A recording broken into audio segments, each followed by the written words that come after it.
John Brennan, CIO, by the way, on this John Lewis business, Trump, I'm telling you, folks, the guy, they just can't intimidate him. They can't scare him. They can't shut him up.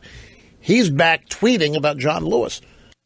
Now, you would think that after the press barrage of the last couple of days, their effort to shame Trump for how dare you attack this man who was beat up on a Pettus Bridge in Selma 50 years. How dare you attack this? How dare you? They're just trying to shame Trump.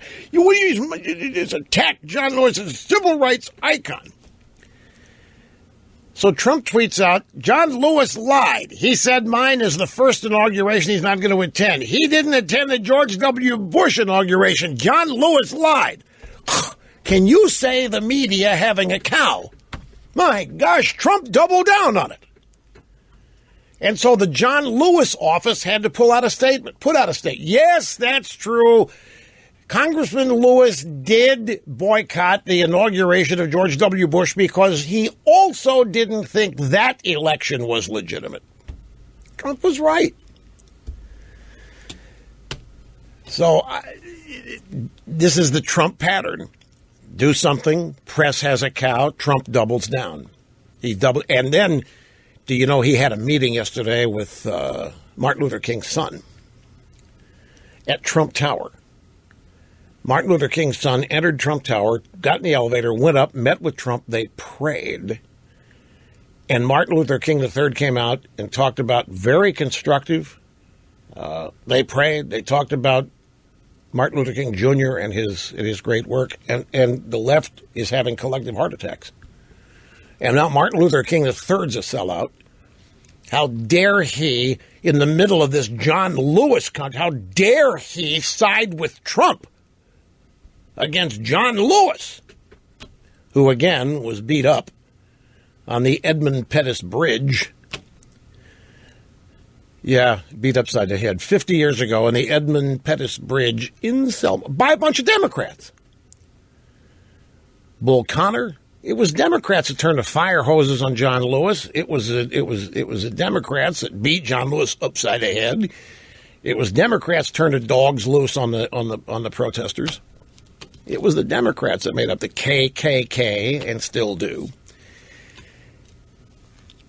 Trump prays with Martin Luther King's son to heal the nation. President-elect makes peace move after spat with civil rights icon John Lewis. Oh, we're led to believe that the only reason Martin Luther King III showed up was so that Trump could play CYA with him after the John Lewis flap. That's not what happened here. Martin Luther King III was scheduled to visit Trump anyway. The media just choosing to present this as Trump trying to cover his rear end. President-elect Donald Trump prayed with the son of Martin Luther King Jr. at Trump Tower on Monday, just days after the president-elect went after civil rights icon John Lewis on Twitter. As someone who was all... See, civil rights icon went after... By the way, Trump called him all talk. What is Lewis but all? What has Lewis done in the last 50 years besides talk? No. I mean, besides be beaten upside the head, what has he done in the last 50 years? Since then, he's done nothing but talk. He's become a Democrat Party hack. Now, you're not supposed to say this, folks. You are not. Nobody is supposed to say things like that, but that's what he is. He's the conscience of the civil rights movement in Congress. That's okay, fine.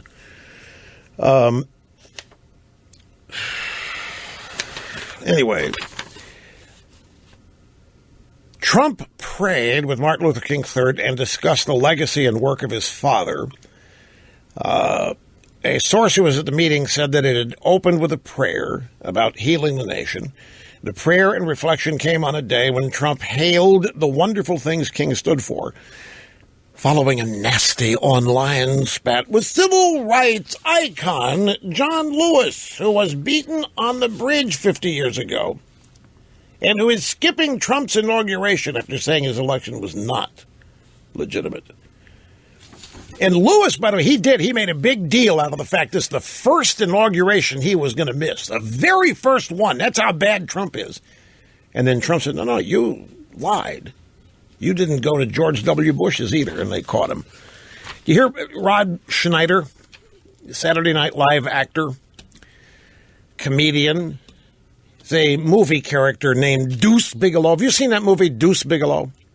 Years and years ago. It's like one of those Adam Sandler movies. The Golf. I'm having a mental block on the name of the movie, but no, not Caddyshack. That's Bill Murray. Bill Murray and the Badger.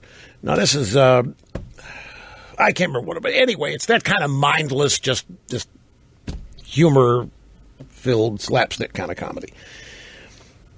And Rob Schneider tweeted to John Lewis. And I want to read to you, this is the New York Daily News. The media is just savaging Schneider. They're just savaging. He has no right to do what he did. He's got no right to even talk to John Lewis. Because you know what he did? He preached. And he deigned to teach John Lewis how to do something. And nobody teaches John Lewis anything. John Lewis teaches there. John Lewis is the conscious. John Lewis this or that. Representative Lewis begins the tweet from Rob Schneider. You're a great person. But Dr. King didn't give in to his anger or his hurt. That is how he accomplished and won civil rights. The New York Daily News says the ill-advised comment came just days after a disagreement between Lewis, who was beat up on the bridge 50 years ago, and President-elect Donald Trump. The Georgia Democrat announced Friday that he wouldn't attend Trump's inauguration, saying he doesn't see this president-elect as a legitimate president. So what's wrong with this tweet? Representative Lewis, you're a great person, but Dr. King didn't give in to his anger or his hurt. That's how he accomplished and won civil rights. The left-wing community is just descended on Schneider and accused him of impertinence, ill-advised commentary, insulting behavior. How dare he say this to the civil rights icon? Rob Schneider doesn't know the first thing about civil rights or discrimination, and Martin Luther King compared to John Lewis. I think what this indicates, you know what nobody is saying? There's an angle of this story that nobody is actually touching on. Let me just ask you, how many Democrats, now seriously, how many Democrats have you heard about or seen or read about signing on with John Lewis on this? You haven't seen a lot of people join whatever crusade Lewis is on. He's out there by himself with the media. But you don't have a lot of Democrats joining him in this. And it's a telltale sign to me. Now, the media, they're not covering that aspect of it, so you may not have even thought of it. But I look at things this way. Lewis comes out, calls Trump illegitimate. I mean, you would think that all of Hollywood would sign on and agree with it, and then Lewis would be on all the talk shows saying it, and then other Democrats in Washington would come out and echo it. Not happening. Not happening. Back after this.